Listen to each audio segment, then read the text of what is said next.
আসসালামু আলাইকুম গাইজ, আপনারা কেমন আছেন? নিশ্চয়ই ভালো আছেন।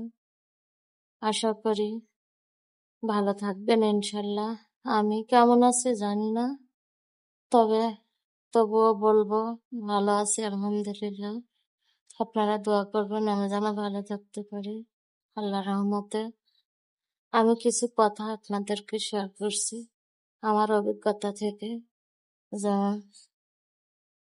কষ্ট পেয়ে শিখেছি, আমার নিজের ক্ষেত্রে ঘটেছে সেটাই বলছি।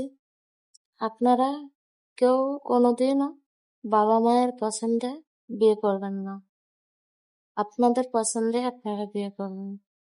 বাবা মা কখনো ভালো মনের মানুষ দেখে না, তারা দেখে পয়সাওয়ালা, টাকাওয়ালা।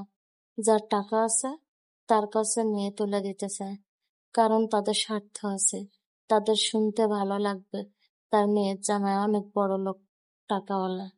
আর তাছাড়া তারাও কিছু খেতে পারবে, তাই আর কি। তাই আপনারা কখনো এই ভুলটা করবেন না আমার মতো। যেমন পছন্দ হয় আপনারা বাবা মাকে বলবেন, যদি না দেয় আপনারা প্রয়োজনে পালিয়ে যাবেন, তবুও ভালো।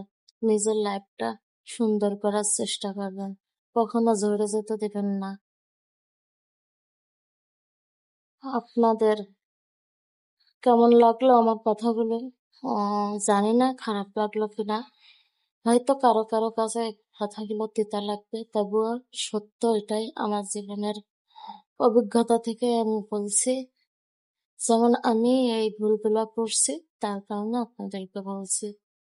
জীবন আপনার, লাইফ আপনার, আপনাকেই বুঝতে হবে আপনি কেমন থাকবেন, কিভাবে ভালো থাকবেন।